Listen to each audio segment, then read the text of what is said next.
You're good. All right, well, good morning. Thank you for participating in our virtual meeting for the Riverside County Habitat Conservation Agency Board of Directors meeting. At this time, I'd like to call the meeting to order. Before we begin, please be sure to silence your other communication devices such as your cell or desk phone.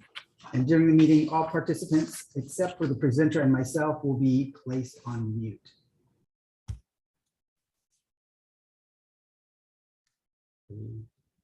All done? Oh, okay. So now join me in the Pledge of Allegiance. For me, the flag is behind me, so. And over your heart, ready, begin. I pledge allegiance to the flag of the United States of America and to the republic for which it stands, one nation, under God, indivisible, with liberty and justice for all. All right, so then, oh, I see that was called order. Here's roll call. Roll call of RCHCA and RCPP board meetings will only occur once. Janice, will you please conduct roll? Absolutely. When I call your jurisdiction, if you would please state your name. City of Corona. Tom Merchants here. Hemet. Russ Brown here. Lake Elsinore. Menifee. Lisa Sobek. Moreno Valley. Ulysses Cabrera here. Murrieta.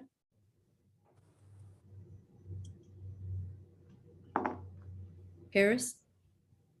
Michael Vargas here. Riverside. Steve Hemingway here. Temecula. Jessica Alexander here. Wildomar. Joseph Morabito. Yeah. County of Riverside. Jeff Hewitt here. And one more check. Lake Elsinore. Mr. Manos here.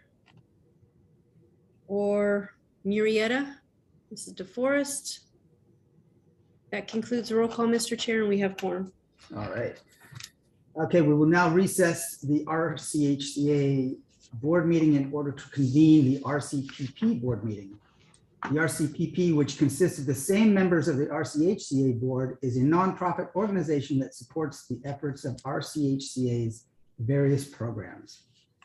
All right, so now, good morning. Thank you for participating in our virtual meeting of the Riverside Communities Partnership Project Board of Directors meeting.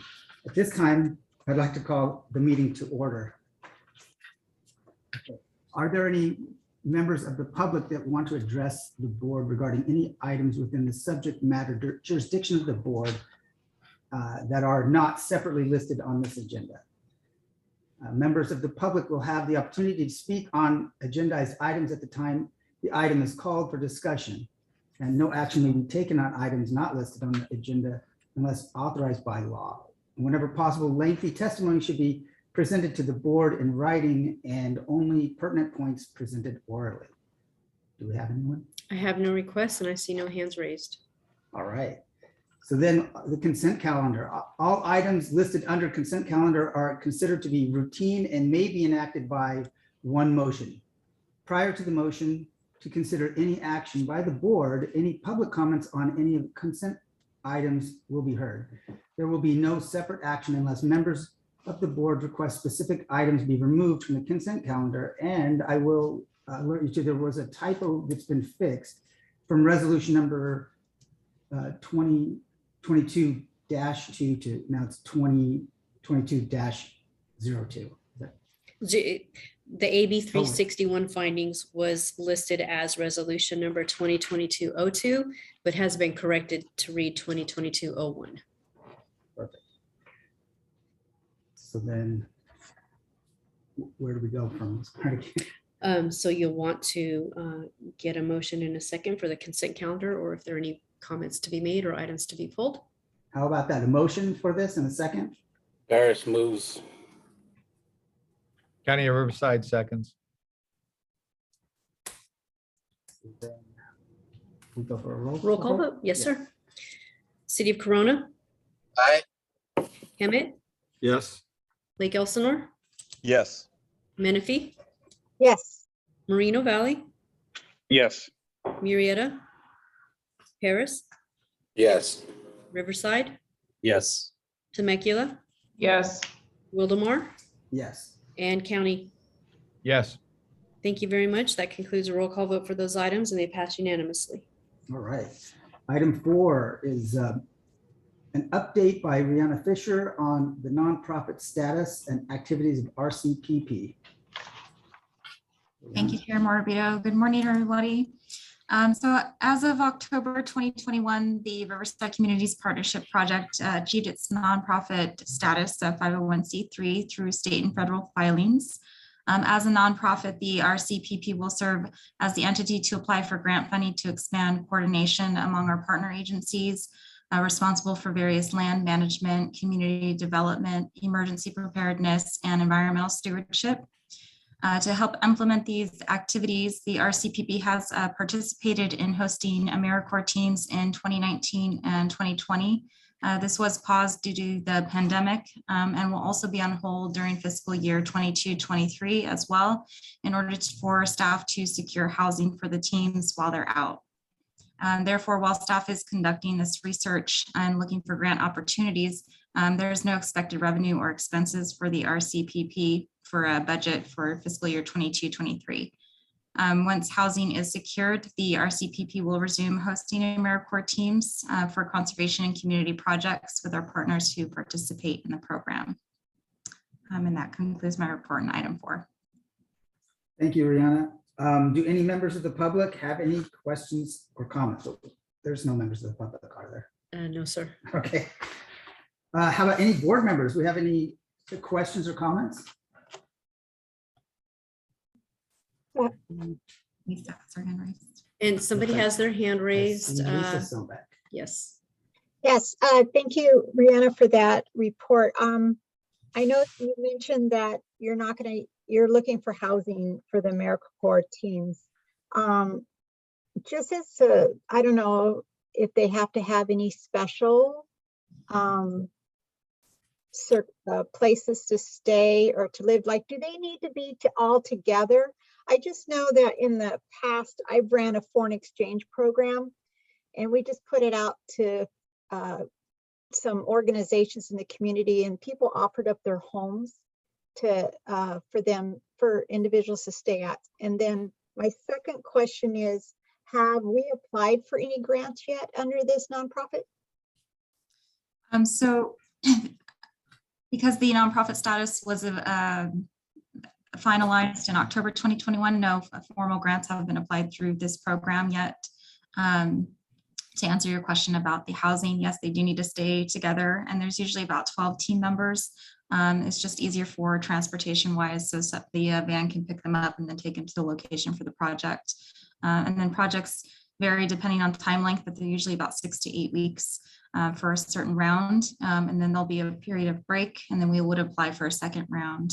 So there may be a month or two difference between that. So it might be a little inconvenient for somebody in their house to host 12 team members, but so we're looking for either low cost or free housing. Okay, all right, thanks. And are we, when we look for that housing, do you share that with your jurisdictions, your member jurisdictions? Yes, yeah, we can do that. Okay, thank you. Any other questions from the board? Okay, seeing none. The next Riverside Communities Partnership Project meeting is scheduled May 18th, 2023. Precisely at 11:30 a.m. on Zoom, or an option for board members to attend in person at the WRCOG office. All right, and that's a receive and file. So now, okay, we adjourn that, and then it talks about public comments, but since we have no members of the public, right? Correct. All right, so we don't have to read that again.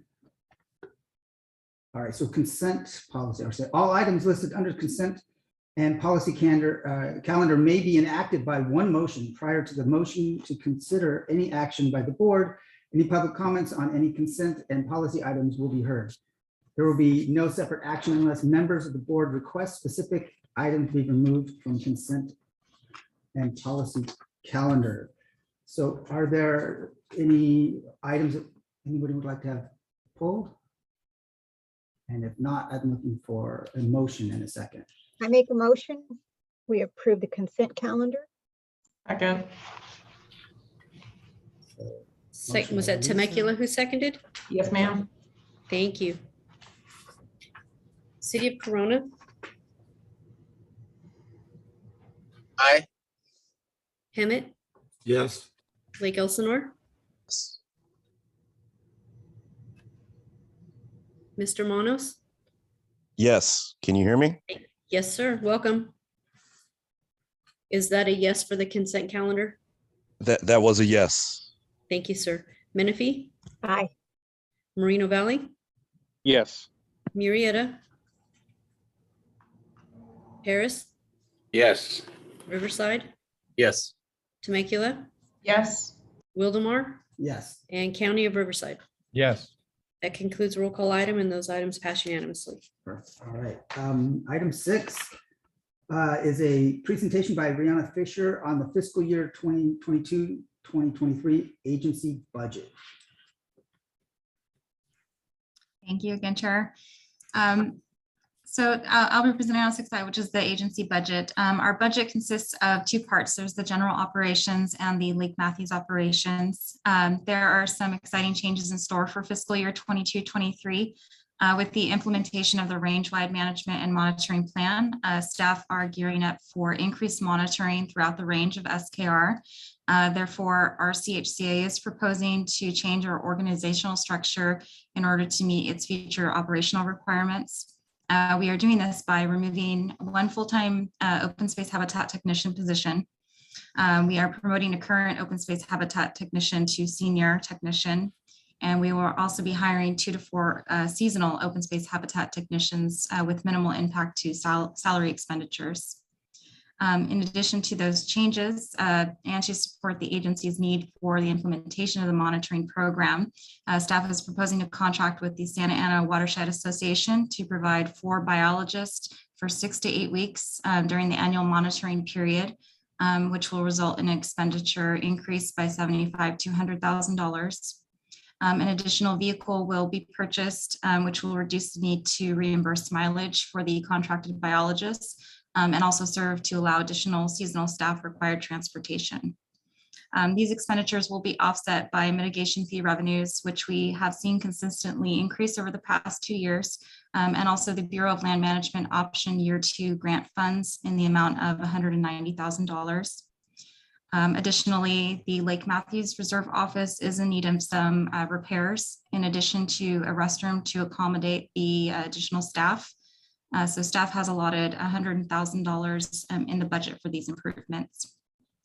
And overall, staff presents a balanced budget with an overall increase of approximately 12%, 2.38 million revenue against 2.36 million expenditures. And that concludes my report on the fiscal year budget. This requested action is to adopt resolution 2205, which will adopt the fiscal year budget. Thank you, Brianna. And we've had no members of the public join in. No, sir. Okay. Do any board members have any questions or comments? I see no hands raised. Okay. Can I get a motion and a second to approve the requested action? Move to approve, Paris. Second, Hemet. Janice, will you please conduct a roll call vote? City of Corona, Aye. Hemet, Yes. Lake Elsinore, Yes. Yes. Menifee, Yes. Moreno Valley, Yes. Murrieta, Paris, Yes. Riverside, Yes. Temecula, Yes. Wildemar, Yes. and County. Yes. County of Riverside. Thank you, Yes. sir. That concludes roll call vote for that item, and it passes unanimously. All right. Item 6B is a presentation by Brian Shomo on SKR downlisting celebration.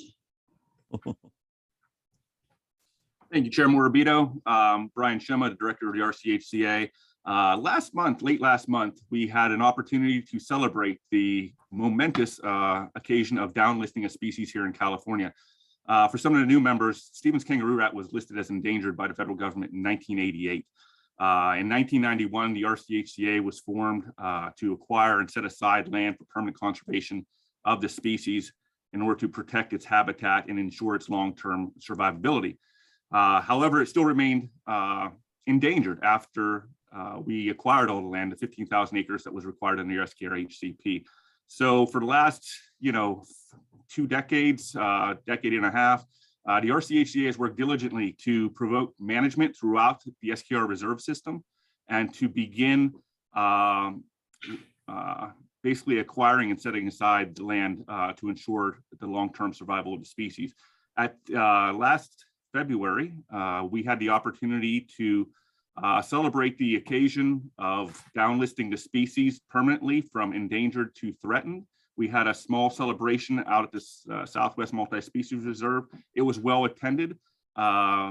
Mayor Pro Tem Morabito was there in celebration. Former Council Member Christy White was there, and I know a lot of the other board members would like to have been there, but had pre-engaged in other meetings and other things that had their time. However, we understand you have supported us over the years, and we wish to thank you guys tremendously for that opportunity to actually do things that were probably above and beyond what the RCHCA was originally intended. But we feel that those actions actually helped preserve a species that couldn't do anything for itself. So we thank you tremendously. We had a great attendance by the U.S. Fish and Wildlife Service. Folks came down from Sacramento. The Carlsbad office came up to the Southwest to celebrate with us, as well as the Palm Springs office. Scott Sobek from the Carlsbad office offered us compliments, tremendous compliments for doing the actions that we did in order to promote the species recovery. And hopefully in the future, we will have a full delisting of the species and a full recovery. At this time, I would like to just take a moment and particularly thank Rihanna Fisher for assembling that excellent celebration. She did a tremendous job in such a short term, but we really appreciate her efforts there. And you can see we will be going to each one of your member jurisdictions in the near future, in the next several weeks, to present an award to each of your city councils for their long-term commitment to the RCHCA and the SKRHCP. So I'll be happy to take any questions at this time. It is a receive and file. Thank you, Brian. I will say that I believe Christy White is an active member of the city council, but and we don't have nobody from the public joined in. No, sir. Okay. So any board members have any questions or comments? Lisa Sobek, I see your hand is up. Yes, and I just, I hope that the message got out there that my heart was there. I so wanted to be at the celebration, but, and I'm just not tooting my own horn, but our Senator Ochoa Bo was making a presentation to me at a chamber event that I got Woman of the Year for the Senate district. And so I was weighing which one I should go to, but when I found out I needed to be at the other one, I was trying to make both work. And I was just so upset that I couldn't make both work, and so wanted to be there for the celebration. But I'm so glad to see the pictures and hear about it. And just is just a great thing. And so we look forward to you coming to our city council meeting. Thank you, Brian. Thank you, Lisa. Russ Brown. Yes, thank you. I again want to offer my apologies for my absence. I had RSVP'd to attend, but under the heading of life is what happens while you're making plans, I had to contend with a water heater that was begging to be repaired. So I had good intentions of being there. Looks like it was a good success. I'm sorry I missed it, but congratulations. Thank you so much. Other, Mayor Vargas' hand.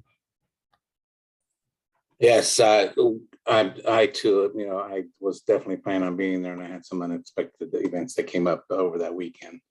But, we've been saying this all along, and it's just tremendous thanks to staff. And this is a big and huge success for the little critter. And you gotta admit, he is a cute little critter. But anyway, thank you, Brian, and your staff for everything. And it did look like it was a great event that turned out.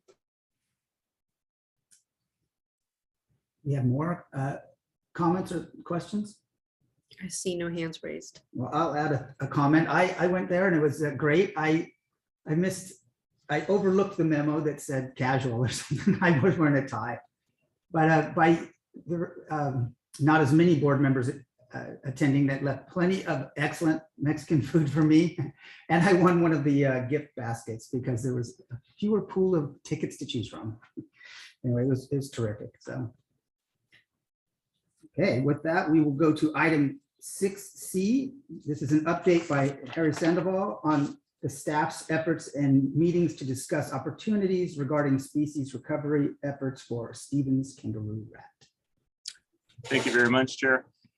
Good morning, everyone. Just want to give an update on our Stevens kangaroo rat recovery efforts and to kind of expand upon what Director Shomo just presented about. So just a little bit of background here. The Stevens kangaroo rat was originally listed as endangered in 1988 due to the pressures that were being put on its habitat by things going on in our area here. And as you heard, in February of 2022, the kangaroo rat was downlisted from endangered to threatened. The determination was made based on the review that was made, determining that sufficient land was conserved and also that that land was being managed properly to maintain the species. So we're now at the point where we have to determine what the next steps are, and logically that would be delisting and the full recovery of the species. So in order to fully recover the species, an assessment must be made to determine the density and the distribution of the kangaroo rat within its current range. So this is a requirement as part of the U.S. Fish and Wildlife Service review. This is what needs to happen essentially to fully recover, to completely take the species off the endangered species list. So density of the species must be collected over a regular period of time. So that means that we have to do trapping over. Can anybody hear Harry? Pardon? Yes, we can hear Harry. You good? Okay. Okay, I'll go ahead and continue. Brian may be having some audio issues there. We have to conduct surveys over a period of time throughout the entire range of the Stevens kangaroo rat. So that means everything from northern, northwest Riverside County down to essentially the central part of San Diego County and the coastal regions of San Diego County as well. For the last 2 years, we've used BLM, Bureau of Land Management funding to coordinate the development of a range-wide monitoring program. And we're now in the final stages of that program. The statisticians who have been developing the monitoring protocol have determined that we need at least 150 monitoring grids or monitoring points within the range to come up with a statistically defensible analysis and with good data that the U.S. Fish and Wildlife Service can use to completely downlist or unlist and recover the species. Next slide, please. So just to give you an overall kind of view of what we're talking about, this is the current known range of the Stevens kangaroo rat. And again, you can see it starts pretty much up in the northern reaches around Redlands and stretches down to the southern portions down in San Diego County, just north of the city of Santee. So this is the area that would, I wouldn't say we are responsible for monitoring throughout, but this is the area that has to be monitored. You could see the areas that are darker green and kind of brown. Those are what the habitat suitability model is saying that is good habitat that absolutely needs to be monitored in order to get the data necessary. The purple and red points are sites that are currently being monitored or have been monitored. The purple and specifically is what the RCHCA has monitored. And we do that monitoring on those purple points in a period of 3 years. So all the points that you see there, we do partial points, or I should say just a set of points. 1 year, we do the next set, the next year. Overall, in those 3 years, we do all the purple points. So you can see that there's quite a bit of grids to do. And you can see that there's a good amount of area to cover as well. Next slide. So some of you may know, some of you have even been out with us trapping. Trapping occurs in very specific conditions at night when weather conditions are good. The proposed trapping protocol is going to be trapping from August to October. Live trapping will be, and you may also know that live trapping is limited to individuals that have a specialized permits. Now, those permits are very difficult to acquire. With the educational background, it takes about 2 to 3 years of experience for a biologist to earn the permit to be able to work with SKR. Currently, Director Shomo and myself are the 2 biologists at the RCHCA that have this. And as far as we know, there is 4 other permitted individuals overall that have the ability to trap for SKR. With that being said, there is a lot of work for just a few people to be done here. So what we are proposing to do in order to move forward with the downlisting or the recovery of the species is staff is proposing to train biologists from the Santa Ana Watershed Association. We would train 4 biologists. Those 4 biologists would then be added to an institutional permit that is held by the Santa Ana Watershed Association. This would allow those biologists to trap individually without Brian or myself present. So that would add a lot of data to our recovery efforts, to the plan. And that essentially is what we need. We need a good amount of data. Those 150 points will provide good data to be able to move forward with the recovery efforts. So SAWA is a nonprofit organization. So the RCHCA would only be responsible for the costs associated with those biologists when they're actually doing the trapping. And again, this would allow for a quick ramp up of the monitoring to begin. The quicker we could begin, the more points that we could monitor, the quicker the recovery effort should go. So with that said, there is a kind of a sense of urgency here because as mentioned earlier, trapping is scheduled to begin in August and October. Next slide, please. So with that knowledge, we are asking that the board authorize the general manager to execute and administer agreements necessary to complete the task associated with this project, not to exceed $100,000, and to execute any future amendments to the agreements if necessary, so long as such amendments do not result in an overall monetary increase, as long as such amendments are approved as to from by council. Like Gelsner will give you that motion. Thank you. Harris will second. I had a question. Yeah, I was gonna say, before we get there, I appreciate that. Do we have, first, did any members of the public join in? No, sir. Okay. So any questions from board members or comments? Yeah. Please go back. Yeah, I just had a question on 100,000. Is that based on an hourly rate or a time period? Is that for the 3 years? Can you just expound on that a little bit? That's just an annual charge, and maybe Rihanna could help me. It's an hourly rate. It's an hourly rate based on those 4 people working 40 hours a week for 6 to 8 weeks. So that's where the 75,000 if they work for like 6 weeks, up to the $100,000 if they work for the entire 8 weeks. Okay, thank you. See Supervisor Hewitt's hand up. Yeah, thank you, Chair. Just to put it in perspective, out there in the Coachella Valley for the peninsular bighorn sheep, to catch them live so that they can put monitors on them, it takes a helicopter with what's known as a shot net that comes out. And they fly over, they shoot this thing down, catch the bighorn sheep, and then pull it up and take it off to their lab somewhere. That's really expensive, okay? So if this includes catching a whole lot of live little critters, then it can't be a bad thing.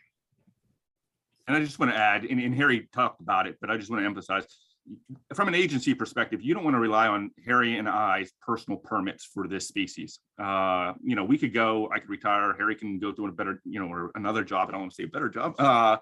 So going with a SAWA contract, and they have an institutional 10A, 1A permit with the U.S. Fish and Wildlife Service, even if their biologist left, theoretically, they won't all leave at one time, and there will be biologists there who can train any new hires, and they maintain that institutional permit. Unfortunately, the RCHCA, when they first developed the SKRHCP, it was one of the first, and they didn't incorporate a permit for take or management within that HCP. And so we're kind of limited, which is why Harry and I had to go and get our own personal permits to monitor for this agency. But from an agency's perspective, from a long-term perspective, you're much better off going with this kind of contract situation within 501c3 that has an institutional permit. So appreciate your support on it. Do we have additional questions? I see no requests. So I did have a question. So Harry, what's the timeline for potential delisting? At this point, we're anticipating 10 to 12 years of monitoring. And there are certain scenarios where that could change depending on the data. We anticipate if there's any changes, more than likely it would be a shorter period if the U.S. Fish and Wildlife conditions are met, but that would require certain conditions as well. So 10 to 12 years is probably the best estimate we can give at this point. And a little background too, we do anticipate some help coming forward in the future in the form of the RCA assisting with some of this monitoring as well, and San Diego County as well, ramping up their efforts to complete their Northern County Habitat Conservation Plan. Let me just ask you this, I was curious. So there's this permit that like 6 people have in the general area. So what does that permit allow in addition to trapping SKR? I hope that it allows more than that. No, that's pretty much it. It's a very specific 10A1A permit. You have to have a few years of training. And once you have that, the educational background and the training, there's quite a few hoops that you have to jump through with the wildlife agencies. There's quite the vetting process in order to get your permit, your individual permit. I had just one other basic question.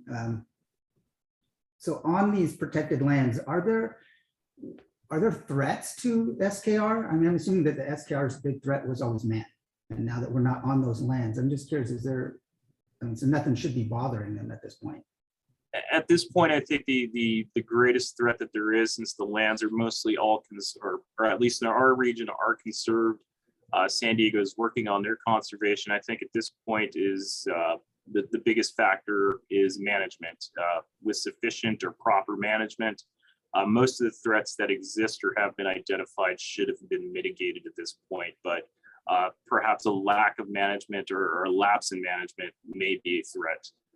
Things such as the stink net that we talk about at these meetings, things like that, if left out of control, that could be a threat to these species. Thank you, Harry. So we did get a motion in a second. Did you record those? Yes, sir. Then let's do a roll call vote. City of Corona, Yes. Hammett, Yes. Lake Elsinore, Yes. Menifee, Aye. Moreno Valley, Yes. Murrieta, Paris, Yes. Riverside, Yes. Temecula, Yes. Wildemar, Yes. and County. Yes. Thank you much. That concludes roll call for that vote, and it passes unanimously. All right. Item 6D is an update by Rihanna Fisher on activities regarding RCHCA's educational outreach program. Thank you, Chair. Next slide, please. RCHCA participated in Menifee's Earth Day celebration on April 22nd. I believe it was the first year that Menifee held the celebration, and they were nice enough to invite RCHCA to participate. There was over 300 community members that learned about the importance of environmental stewardship. Staff provided hands-on learning stations and pamphlets to educate the families about wildlife and the natural resources in the area. And RCHCA just wanted to thank Menifee Park Rangers for the invitation, and we're excited that this event had such a great reception. We are also excited to announce that the RCHCA will be resuming its in-person Endangered Species Day educational events later this year in September and October. These events have been postponed for the last 2 years due to the pandemic. So staff will be hosting approximately 300 fifth and sixth graders from Hemet, Lake Elsinore, and Paris elementary schools. And we will be sure to update the board on how these events turn out. But we also want to extend an invitation to our board members who wish to attend as well. Next slide, please. And that concludes my report. This is a receive and file. Thank you, Rihanna. And again, no additional members of the public? No, sir. Okay. Are there any board members with questions or comments? Well, I can add that I've been to some of these in the past that were, it's Lake Skinner, right, at the old schoolhouse. Is that where's it? So this year we actually are changing the location. You know, we're doing Lake Skinner as one of them. And then instead of Sycamore Canyon, we decided to do it at Lake Matthews, which should be interesting. But it was there to be just somebody, the fly on the wall to watch they're like fifth graders, I think, right? Yeah, some sixth graders, but yeah, mostly fifth graders. Yes. So if any of the board members have a chance to, carve out an extra long lunch or something to go out there, I encourage it. All right. Director Vargas has his hand raised. Thank you, Janice, Mr. Chair. Just Rihanna, if you can just send us those dates as soon as possible on an email so we can block them in if we have an opportunity to be there. Thank you. Absolutely.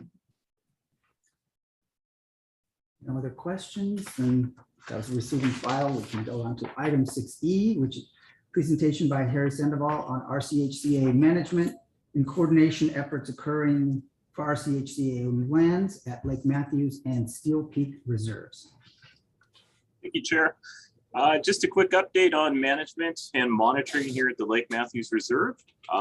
Next slide, please. So this year we had our sheep grazing. They managed to raise approximately 2,500 acres. And I know some of you had the opportunity to come out here and see that.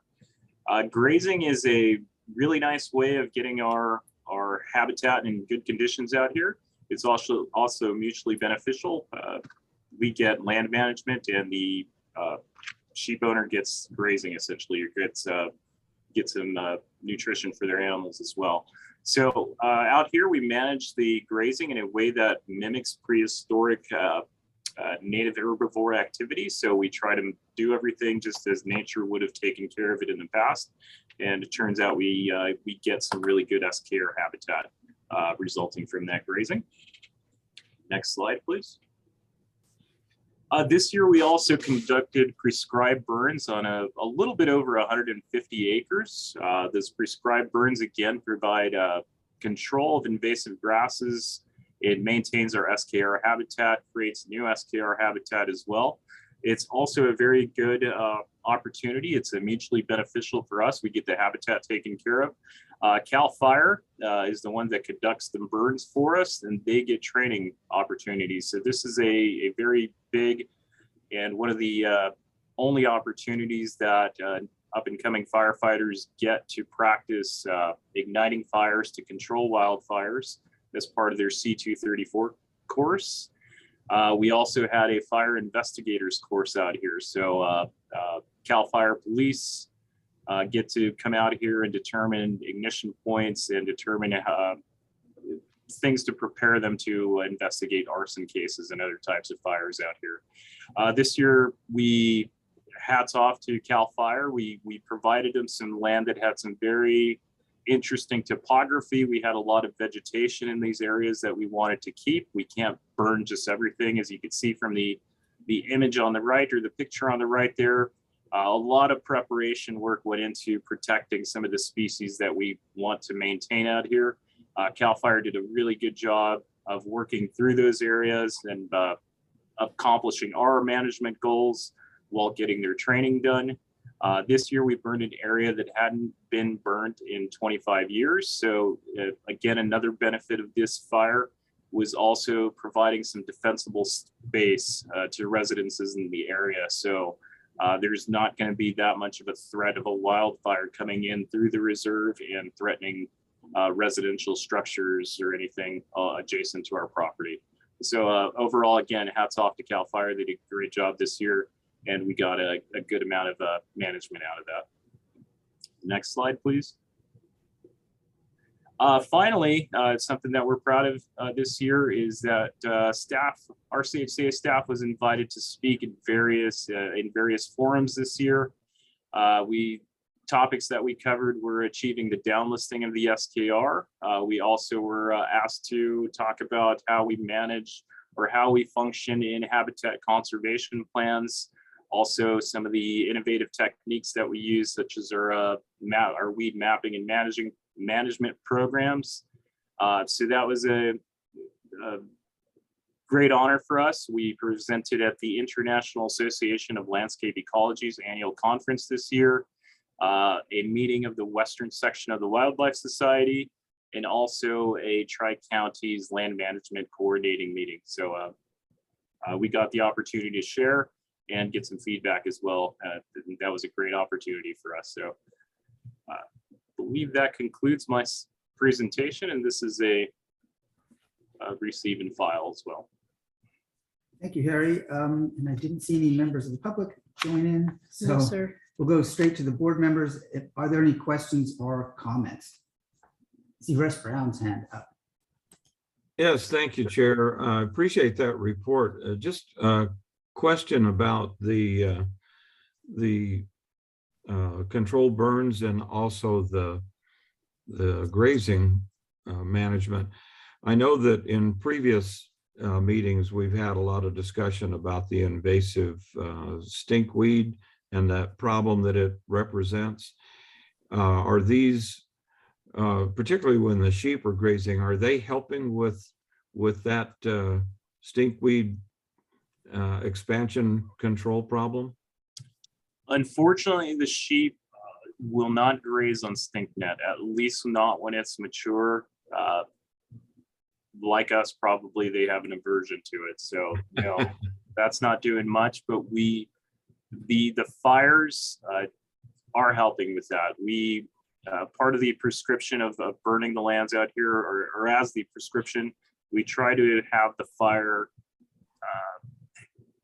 generate enough heat to impact the seed of the stink net. And as we speak, we're trying to coordinate another burn specifically to treat stink net in a region that we have out here in the reserve that has an infestation, and we're trying to cut that off. So yes, the prescribed burns are doing a good amount to help out with that. Oh, thank you.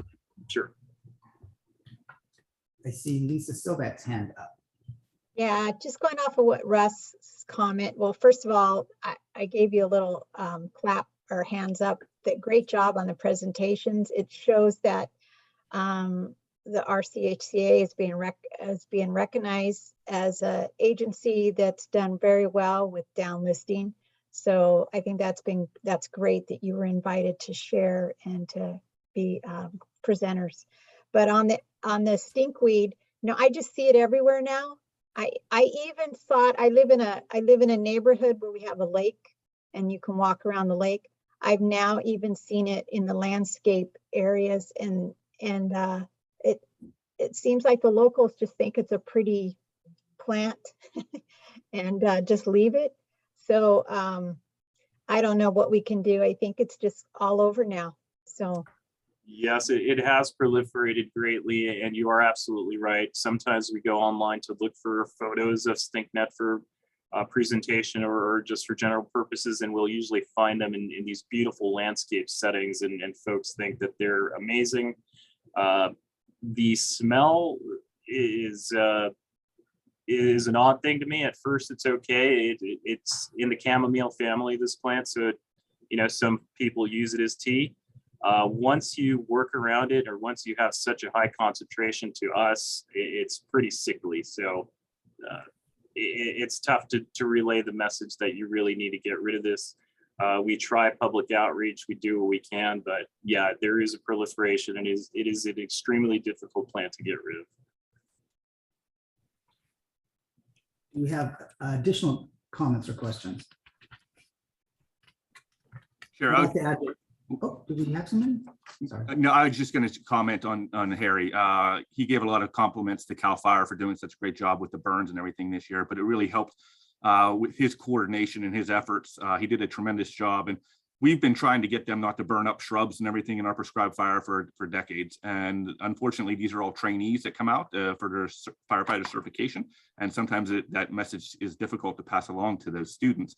And Harry came up with a brilliant idea, I thought. He said that those shrubs are houses in our communities. Some are densely packed together and they form our urban communities, and some are outliers and there are rural houses and they're a little bit harder to defend, but we have created defensible space around each one of those shrubs.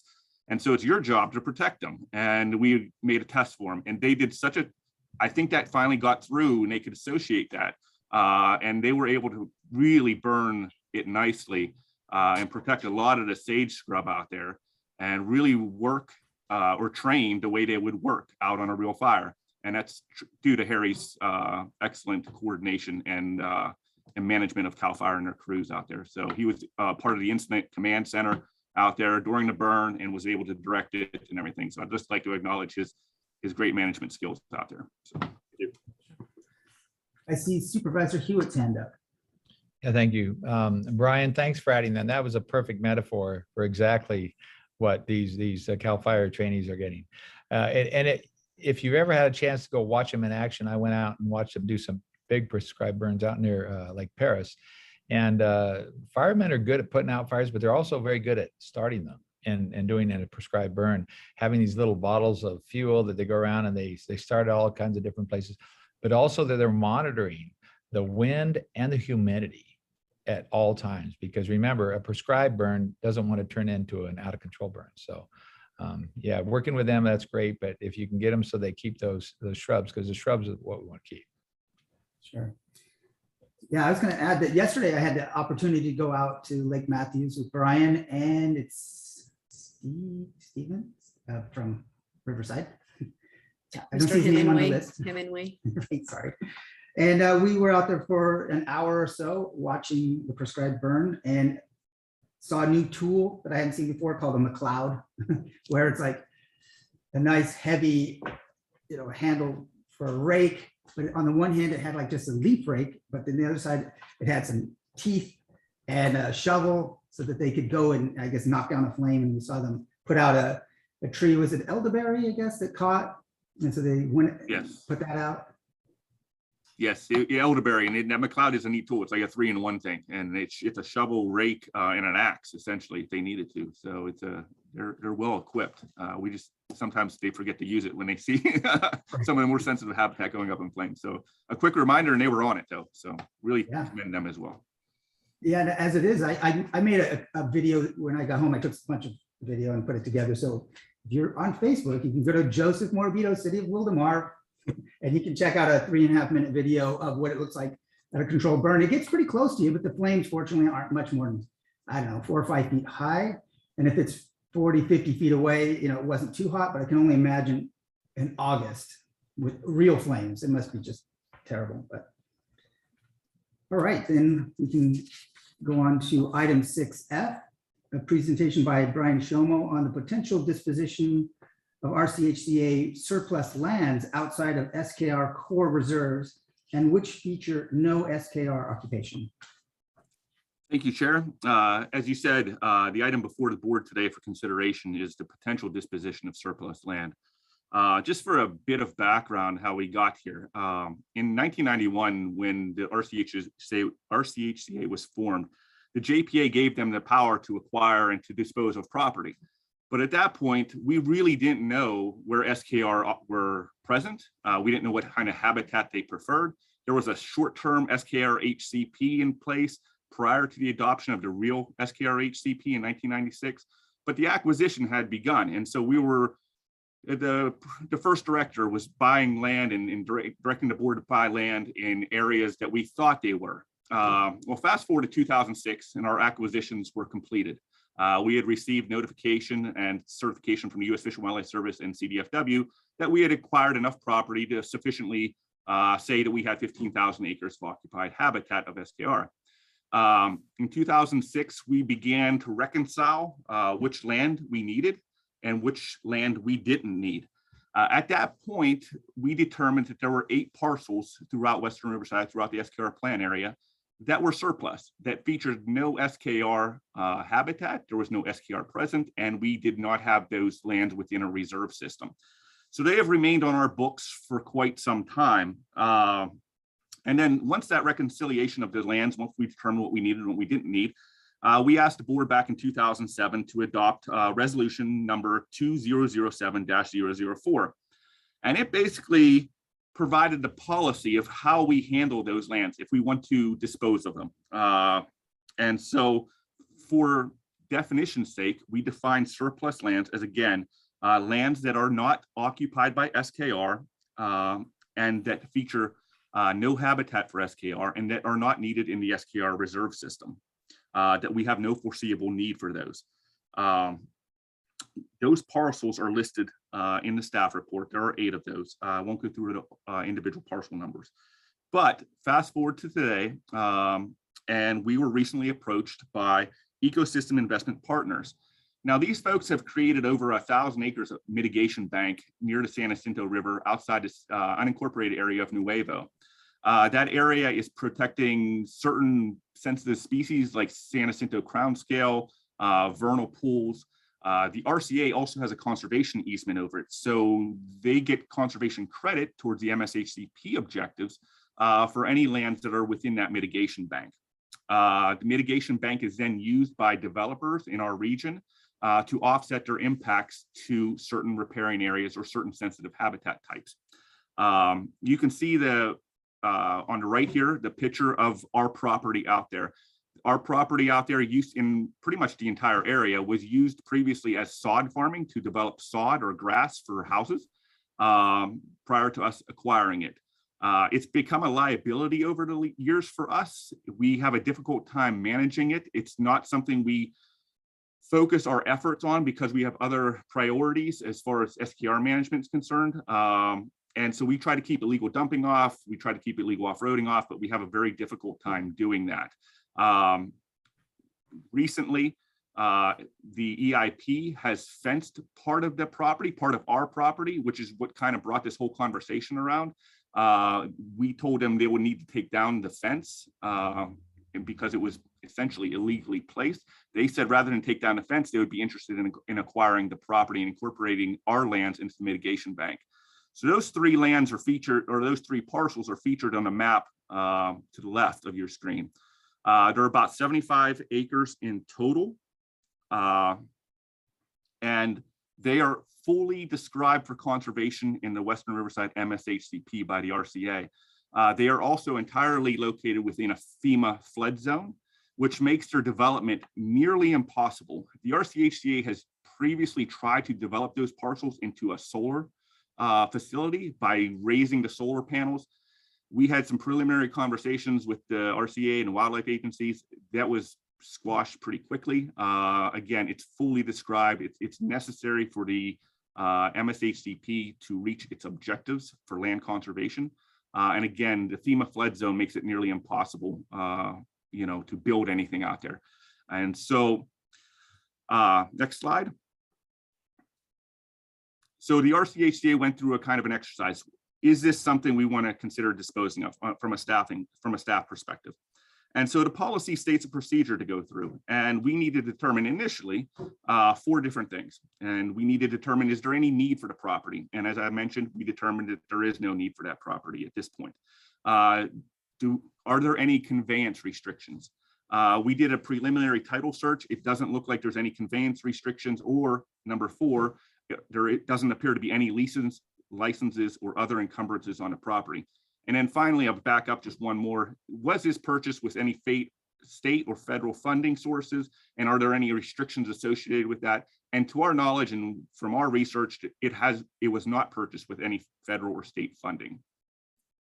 Next slide. So what we are recommending is that the board formally declare that all 8 parcels listed here under those parcel numbers that we own and are not located in SKR core reserve and that do not exhibit any SKR signs of occupation as surplus land. And we further recommend the adoption of resolution 2022-06, which basically formally identifies all of those 8 parcels. It declares that they are not necessary for the RCHCA's mission, and it authorizes staff to proceed with the disposition of those parcels. But before you take any action, I want to note that on the resolution within your board packet, it only lists those 3 nuevo parcels. What we are asking for today is for you to declare all 8 of those parcels as surplus. And if any other interested buyers would come along in the future, we don't have to revisit this topic. And so please note that the resolution will be updated and sent out to each of you for your records after the meeting if you choose to go forth with this item. Again, I just want to emphasize that if we dispose of these 3 nuevo parcels and any other parcels in the future, it will reduce our management costs or liability to the RCHCA. And in the case of the nuevo parcels, it will be credit for the RCA's land acquisition objectives, and it'll also provide for regional mitigation if it is incorporated into that mitigation bank at some point in the future. At this point, we're just trying to ask the board to declare that they are surplus and to authorize us to explore it further to see if it's advantageous for us or if the buyer is interested. We want to do an appraisal and other things. And so I'll be happy to entertain any questions. Thank you, Brian. And also thank you for adding the part that whether the packet had said 3 parcels, but this is dealing with all 8. Thank you. I see Supervisor Hewitt's hand up. Yeah, I believe Commissioner Sobek's was up first. Okay, then. If she doesn't mind, I'll just go ahead and ask the question real quick. But anyway, Brian, my key concern would be that, like I said, you're going to put this up, but you got the one interested party in the land bank. But like I say, if we put all these 8 up, we definitely want to make sure that that goes out there, and any nonprofit or private party that is interested that might have some value out of this land. That way, I think that the RCHCA gets the best return on that, so that let's make it available for whoever might find value in that. Absolutely, Supervisor. And I didn't get into it further along. If you do approve these as surplus, the process defined in policy, I think it was 003,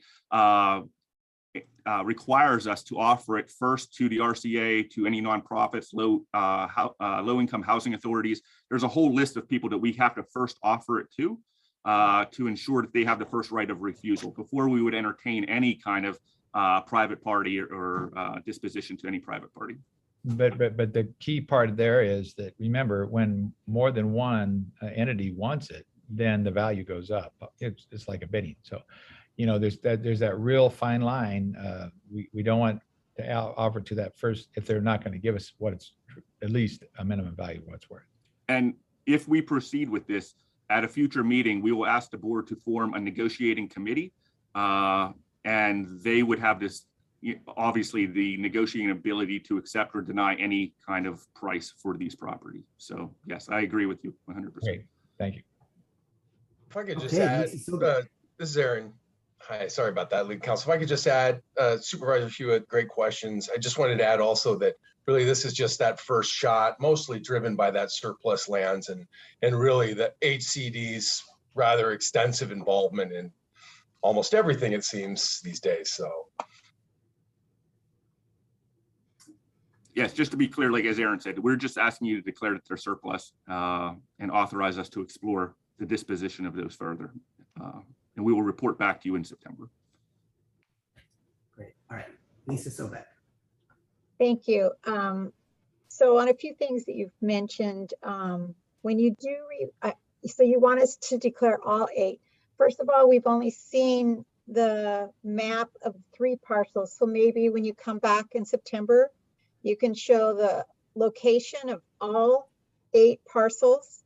And also, a question I have is, how does this affect the reserve plan, the acreages that we must have? The 3 parcels are 75 acres from what I read in the report, but I don't even know, because you've added the other 5, I don't know how many acres that totals. So I know it's just the first step you want. So those are a few things maybe you can cover next time. Absolutely. And they don't affect the acreage that the agency is required to have. We have certification from the U.S. Fish and Wildlife and CDFW that we have acquired all of our lands within SKR core reserves that are necessary to satisfy the SKR HCP. Again, these are we have always considered these surplus and extra lands that we no longer needed. We just were not able to sell them previously because there was no interested parties. Most of them are undevelopable for one reason or another. But we can provide that overview map, certainly. Lisa, to answer your question, it's about 329 total acres for all surplus lands. Okay, 329. Okay, it would be just, yeah, when you bring this back in September, maybe, you know, a little bit more on the areas and such so that we just aren't making a decision blindly. Okay, Okay. thank you. Okay, I see Jessica Alexander's hand up. All right, so a couple quick questions. Again, I'm new to this committee here, but so is it my understanding that right now, do we have anybody who's interested in buying these properties right now? Or is this just something we want to take a look at because they're not in use for us as of right now? I can't hear you. I'm sorry. EIP has approached us about the Nuevo parcels, the 75 acres outside of Nuevo. The other 5 parcels, we don't have any party that's interested in them at this point. Okay. Yeah, because I kind of like how was it Lisa Sorbeck had said, I really would, before I like to vote on something, I'd like to kind of see what I'm voting on before I just kind of blindly go in and say, oh yeah, definitely. Because I understand, you know, if we don't need, hey, let's kind of get it off our books. But I definitely want to make sure I see what we're looking at too and voting on. So. Do we have any additional questions? Nope, I think that's it. Thank you very much, Brian.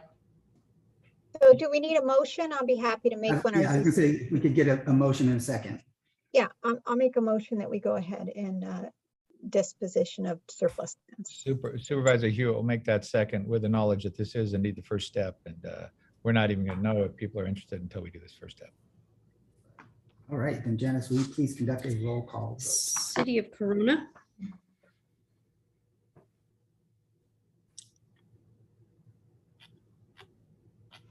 City of Corona. Hemet, Yes. Lake Elsinore, Yes. Menifee, Yes. Moreno Valley, Yes. Murrieta, Paris, Yes. Riverside, Yes. Temecula, Yes. Wildemar, Yes. County, Yes. and one more time, City of Corona. That concludes roll call vote for this item and it passes unanimously. All right. Now we will hear a report from General Manager Dr. Kurt Wilson. Good afternoon. So just very briefly, well, first I apologize. I'm in the same boat of not having been able to make the celebration. Mine was quarantine related, but same thing. I was disappointed to not be able to be out there and join you. And then second, so you've heard a lot of the great things that the staff's been going on. So particularly for those who are new, just a reminder that this is an incredibly small but mighty staff. They've done some very impressive things. Those of you who were able to interact at the celebration were probably able to sort of piece together some of the history of how long this has taken and how many people have really been a part of this whole process. And we're very fortunate that our key staff right now have they're sort of the evolution of all that brain power. So we've got a really impressive group, and that's why you keep hearing the requests for speaking and some of the other things that go along with it. But it's always great to have, qualified staff, but it's particularly important for us right now because as we're going through sort of this next phase of figuring out what recovery looks like, what the HCP is going to look like going forward, those are going to be some pretty substantial things to kind of think through and work through. And we should be very pleased that we have such a qualified staff as we work through that sort of important transition that's going to get us through hopefully the next 10 or 12 years or whatever that looks like. And that'll conclude my report, Mr. Chair. Thank you very much. Do we have any items for future agendas? Let's see, none. So item 9 is general announcements. Does any board member have any general announcements? See no hands on that one. Now on the next meeting, it's the June 16th meeting has been canceled. I guess, okay, we're having one today. The next board meeting is scheduled for Thursday, September 15th, 2022, 11:30 a.m. on Zoom platform with the option for committee members to attend in person at the WRCOG office. we were also talking about possibly at a remote location such as like Wildemar City Hall. So are there thoughts from the group on if there's a number of people that would like to meet at a place that's more central to half a dozen of us or more?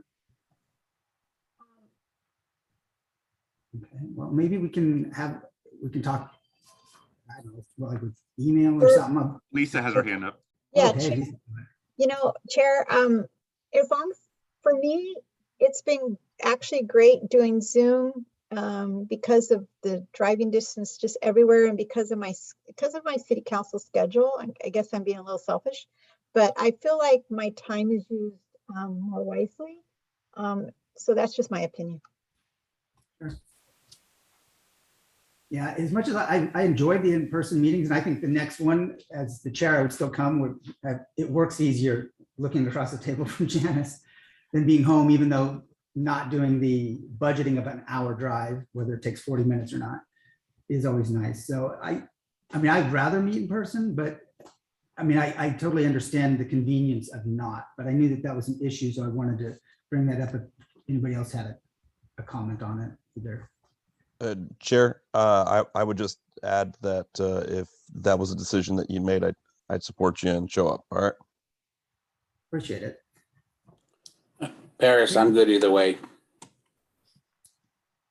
Yeah, that's right. And tonight is, I think, City of Paris State of the City. So I will. No, we did that. We did that this morning.